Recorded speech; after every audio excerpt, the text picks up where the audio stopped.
O Uruguai é nosso vizinho e parceiro comercial. Muitos brasileiros já trabalharam ou ainda trabalham lá no país. O que muitos desses brasileiros talvez não saibam é que esse período trabalhado no Uruguai pode ser aproveitado para se aposentar no Brasil, ou até mesmo para que a pessoa venha a ter duas aposentadorias. No vídeo de hoje a gente vai tratar do acordo, ou melhor, dos acordos previdenciários que o Brasil tem com o Uruguai. Meu nome é Otávio Salum e você está no único canal do mundo que trata de direito previdenciário internacional. Vem comigo.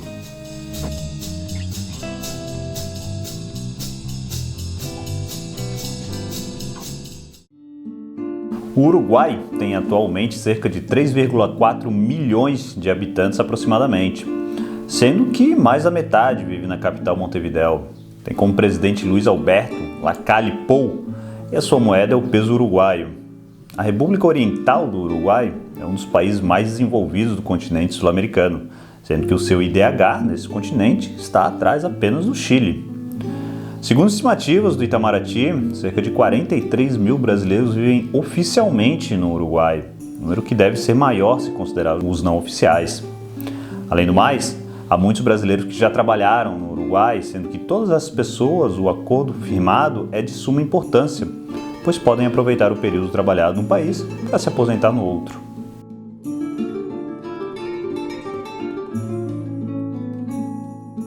Bom, primeiramente, para quem não sabe, para que serve um acordo previdenciário, um acordo dessa natureza internacional, ele normalmente é entabulado entre dois países, sobretudo quando tem muita gente de um país trabalhando no outro. Esse tipo de acordo ele estreita a relação comercial entre os signatários, porque ele impede uma bitributação. Por exemplo, pode um trabalhador do Brasil, por exemplo, ir para trabalhar em outro país e não estar vinculado à previdência desse país. Isso a gente chama de deslocamento, existem algumas exceções. Então, também para o trabalhador é muito importante, sobretudo com esse mundo globalizado, cada vez mais globalizado em que vivemos. A pessoa eventualmente trabalha em 2, 3, 4, 5 países diferentes e acaba nunca conseguindo preencher os requisitos para ter uma aposentadoria. Então, o que acontece? Ela começa a somar os períodos de um país e de outro, que é a maior vantagem para o cidadão que trabalha, penso eu, porque eventualmente se ele não cumpre o requisito num país, ele pode pegar esse tempo trabalhado e somar e se aposentar, como a gente vai ver lá na frente. Como eu falei para vocês no início, vocês certamente se lembram, eu comentei que o Brasil tem acordos, no plural, com o Uruguai. Funciona assim, o Brasil ele não tem um acordo bilateral previdenciário com o Uruguai. Desses acordos que eu falo é sempre relacionado à previdência, tá? O Brasil tinha um acordo bilateral com o Uruguai, esse acordo foi revogado, tá? Por quê? Em 2005 entrou em vigor o acordo do Mercosul, que tem Uruguai, Paraguai, Argentina, então eles assinaram um acordo chamado multilateral. Multilateral porque são vários países, né? Se fosse 2 países seria bilateral. E o Brasil, além disso, tem um outro acordo assinado, um outro acordo multilateral, que é do Ibero-Americano. Esse acordo tem Uruguai, tem a Espanha, tem Portugal, enfim, tem uma série de países da América Latina que assinaram justamente para facilitar a aposentadoria desses países que acabaram assinando um instrumento. Nesse tipo de acordo, sempre consta uma cláusula que diz a quem se aplica. Logicamente, ele se aplica a brasileiros e uruguaios, mas ele não se aplica a todos os benefícios. Por exemplo, no acordo do Mercosul, previdenciário do Mercosul, o acordo diz que se aplica a 4 benefícios: pensão por morte, aposentadoria por invalidez, aposentadoria por idade e aposentadoria por idade avançada, tá? Isso não existe no Brasil, mas a gente vai ver, no Uruguai existe. No do Ibero-Americano, ele também pensão por morte, invalidez, idade, esses são obrigatórios. E daí ele se aplica também a doenças relacionadas a acidentes do trabalho.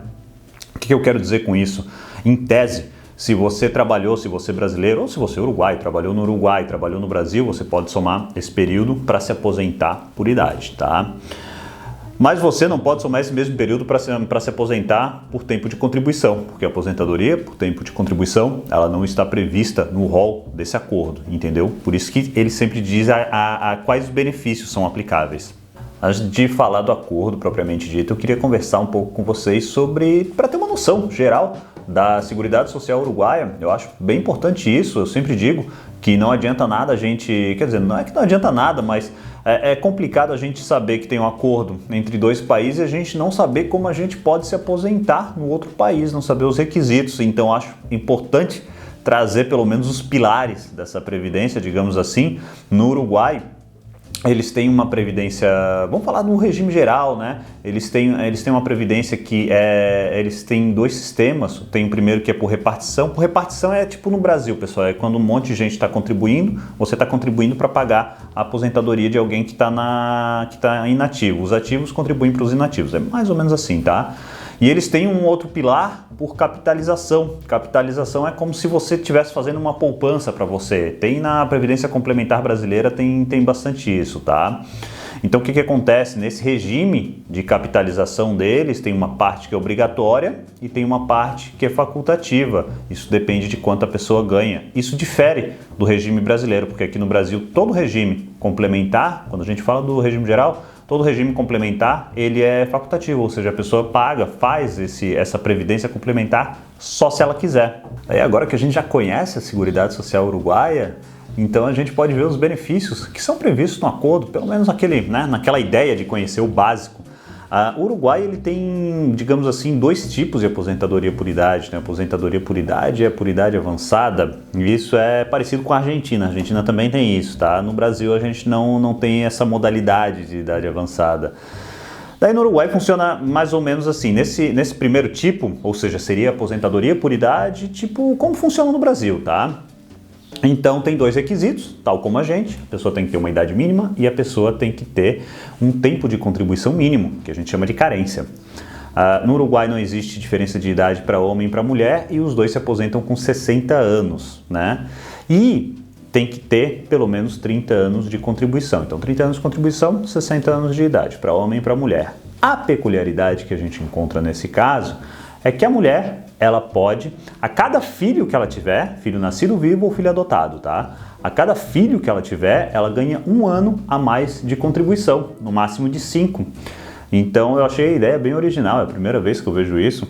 Então vamos supor, se ela trabalhou 25 anos e ela teve 5 filhos, então ela já tem esse tempo mínimo de contribuição. Claro que isso que eu falo para vocês é a regra geral, existem, né, eventualmente para diminuir e tal, mas eu acho que é interessante a gente ficar na regra geral hoje. Bom, a ideia dessa aposentadoria por idade avançada, ela funciona assim, quanto maior a idade da pessoa, menor é o tempo de contribuição, tá? Eu vou até deixar uma tabela aqui do lado, para não ficar lendo para vocês, mas basicamente é o seguinte, vamos supor que uma pessoa com 65 anos de idade, ela não precisa mais dos 30 de contribuição, com 25 ela se aposenta. Uma pessoa daí tem uma progressividade ali, né? Daí uma pessoa com 70 anos de idade, ela também já não precisa mais desses 25. Com 15 anos de contribuição, ela já pode vir a se aposentar. Há um detalhe com relação à aposentadoria por idade no Uruguai, normalmente existe restrição para a pessoa trabalhar depois de aposentado. Isso não existe no Brasil, salvo serviço público ou atividade especial, mas a regra geral não existe. E no Uruguai há essa restrição, tá? A pessoa pode trabalhar em alguns casos, por exemplo, se está faltando mão de obra na função e tal. Então, se você se aposentar no Uruguai, é bom antes se informar, se aposentar e quiser continuar trabalhando. É bom se informar se você vai se encaixar na exceção.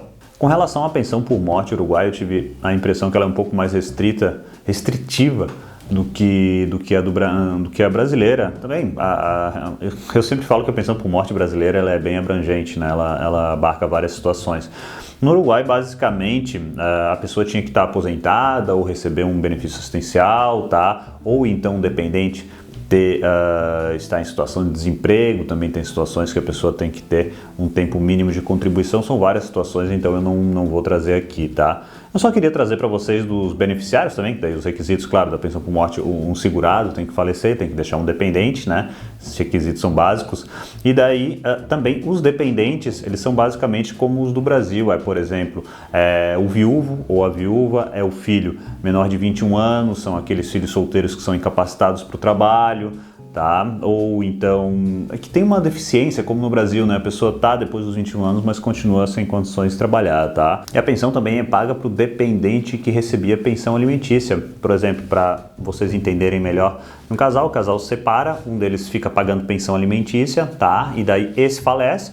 Como a pessoa sobrevivente estava recebendo uma pensão alimentícia, ela pode também receber a pensão por morte, tá? Tem alguns requisitos daí, né? Tinha que estar judicializado a coisa, tinha que ter uma decisão judicial, tá? Mas basicamente isso é possível no Uruguai, é possível no Brasil também. Então, ficaria a possibilidade desse beneficiário também receber a pensão por morte. Para fechar essa primeira parte, a gente comenta da aposentadoria por invalidez no Uruguai, que seria equivalente à aposentadoria por invalidez deles, né?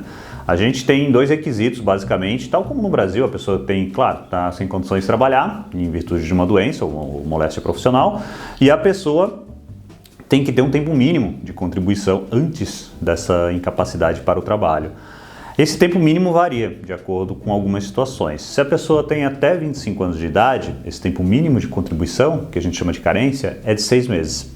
Se a pessoa tem mais de 25 anos de idade, a pessoa tem que ter pelo menos 2 anos de contribuição para que eventualmente tenha direito a um benefício de aposentadoria por invalidez. Se a pessoa está há muito tempo sem contribuir para o sistema deles, se a pessoa está, enfim, se ela perdeu a qualidade de segurado, digamos assim, está já há um tempo sem pagar o INSS uruguaio, então ela tem a possibilidade de se aposentar por invalidez, desde que ela tenha pelo menos 10 anos de contribuição. Aí também está uma diferença, se a gente compara com o regime brasileiro. E por fim, se a gente fala de acidente de trabalho, de moléstia profissional, né, alguma moléstia que a gente adquire no trabalho, então nesse caso não há necessidade de carência, não há necessidade desse tempo mínimo de contribuição. Agora que a gente já conversou sobre a Seguridade Social uruguaia, eu queria trazer para vocês algumas cláusulas que eu acho bem importantes dos acordos, tá? Às vezes as cláusulas são iguais ou têm o mesmo teor, né? Do caso dos acordos do Mercosul e do Ibero-Americano. Então, um ponto que sempre tem nesse tipo de instrumento é com relação à igualdade de tratamento. Isso pode eventualmente passar despercebido para o pessoal, mas eu acho de extrema importância pelo seguinte, porque a pessoa passa a ter os mesmos direitos previdenciários, o estrangeiro passa a ter os mesmos direitos na área previdenciária do que o nacional. Isso é muito importante. Principalmente no Brasil também, se o Uruguai vem para cá, porque esse tipo de acordo ele vale mais do que uma lei normal, digamos assim. Então, se tem algum ponto no acordo que não está expresso, você pode usar favoravelmente a você, a seu cliente ou a pessoa que você conhece. Outro ponto clássico desse tipo de acordo é com relação ao deslocamento de pessoas. Deslocamento de pessoas, tanto o acordo do Mercosul quanto o Ibero-Americano, eles prevêem 12 mais 12. O que é isso? A pessoa pode ficar 12 meses num país, prorrogáveis por mais 12, vinculado ao regime dela de origem. Vou exemplificar para vocês, acho que fica mais fácil. Vamos supor um brasileiro que está no Uruguai. Ele vai trabalhar por uma empresa brasileira durante um certo período. Isso é para evitar bitributação, tá? Então vamos supor, sei lá, ele trabalha para uma empresa grande qualquer do Brasil, e daí ele vai para o Uruguai e ele fica até 12 meses.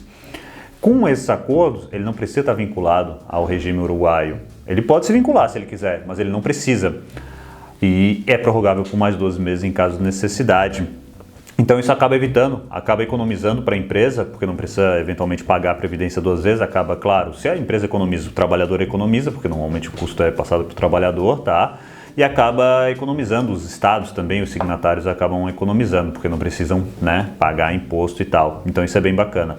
Claro que para fazer isso tem uma série de formulários, você pode fazer, se fizer no Brasil o pedido, pode fazer o pedido direto pelo meu INSS, tá? Mas tem os formulários para preencher bonitinho, tem uma formalidade, não é chegar e comprar passagem só, tá? Eu acho que esse tipo de instrumento, de cláusula, melhor dizendo, é bem legal para as empresas, que muitas vezes elas não sabem disso, e que a empresa manda um trabalhador para fora, pode acabar economizando bastante.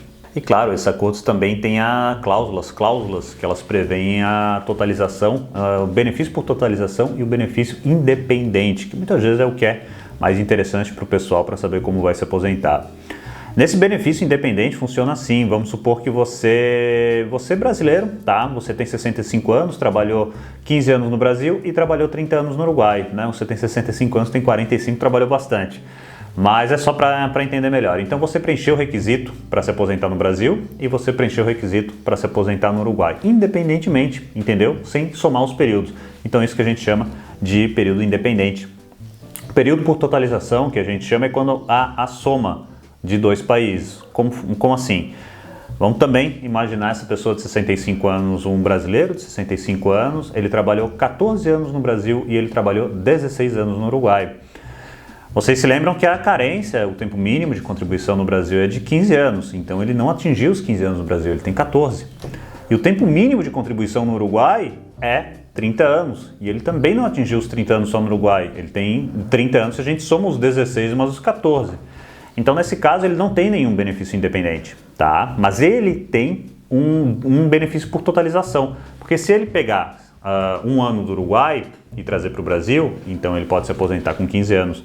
Da mesma forma, se ele pegar esses 14 anos, esses 14 anos brasileiros, e levar para o Uruguai, ele vai ter os 30 anos de contribuição.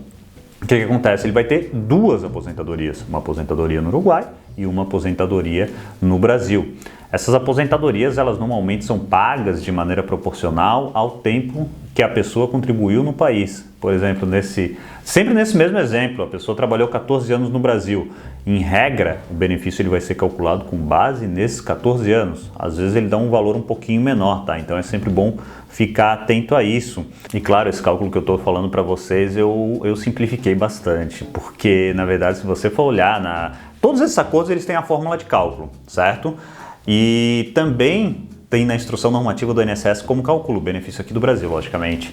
E a coisa é relativamente complicada, tá? É bem complexo, eu não vou trazer para vocês, até porque eu acho que o vídeo fica longo e fica muito técnico e o intuito não é de fazer vídeos muito técnicos. Mas para você saber mais ou menos como funciona. Tem um ponto que eu queria chamar a atenção: você, para se aposentar no outro país, tem que ter pelo menos um ano de vínculo. Por exemplo, se você trabalhou você pode se aposentar no Uruguai, trabalhou 29 anos no Brasil e trabalhou um ano no Uruguai. Você pode se aposentar lá, porque você tem um ano. Se você trabalhou 11 meses no Uruguai, você não pode. Você tem que ter pelo menos um ano de vínculo com esse outro regime, seja com o regime uruguaio, seja com o regime brasileiro. Menos que isso, você não pode fazer aquela totalização, aquela soma que eu falei para vocês. E também tem uma parte de imposto, para falar rapidamente. Se você, brasileiro, está morando no Uruguai e recebe uma aposentadoria do Brasil, e isso é válido, e o INSS vai enviar a sua aposentadoria lá para o Uruguai, tá? Isso pode acontecer. Ocorre que daí tem uma retenção de 25% de imposto de renda, certo? É sempre essa alíquota. Então eu já até falei sobre isso, eu fiz um vídeo sobre isso, eu vou deixar o card para vocês, caso vocês queiram dar uma aprofundada, para que eu não tenha também que repetir tudo que eu já falei naquele vídeo. Um último detalhe, já para a gente se encaminhar para o final, até porque o vídeo já está muito longo. Eu queria falar com vocês sobre planejamento, porque é sempre importante que na nossa vida a gente se planeje, seja profissionalmente, seja para o lado pessoal, e na parte tributária e previdenciária, sobretudo quando você vai mudar de país, é também muito importante. Existem vários detalhes que é impossível trazer só num vídeo, como se a pessoa tá morando no exterior e quer ficar contribuindo para o Brasil, se a pessoa vale a pena se aposentar, poxa, tenho 10 anos no Brasil, vale a pena pegar 5 do Uruguai para se aposentar no Brasil, ou vale a pena contribuir mais 5 no Brasil à distância para ter uma aposentadoria melhor? É o tipo de resposta que a gente só tem se a gente faz cálculos, se a gente faz algumas simulações. Então é importante, se você está nessa situação, se você conhece alguém que esteja nessa situação, procure um profissional que você conheça, você não vai se arrepender, você faz um planejamento, você vai estar pagando. Eu tenho muito cliente que chega aqui no escritório, está pagando e ainda está pagando errado, porque paga o código da GPS, não é o código correto, o INSS não vai reconhecer, vai ter que fazer um pedido administrativo, enfim, a coisa não tem mais fim daí, tá? Então eu acho que é bem importante.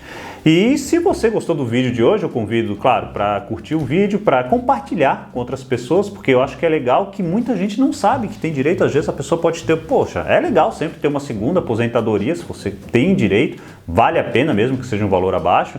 E te convido também para se inscrever no canal, para ativar a sineta, para estar sempre ligado, porque esse é o único canal do mundo que trata de direito previdenciário internacional. Espero ver você na próxima semana. Um grande abraço.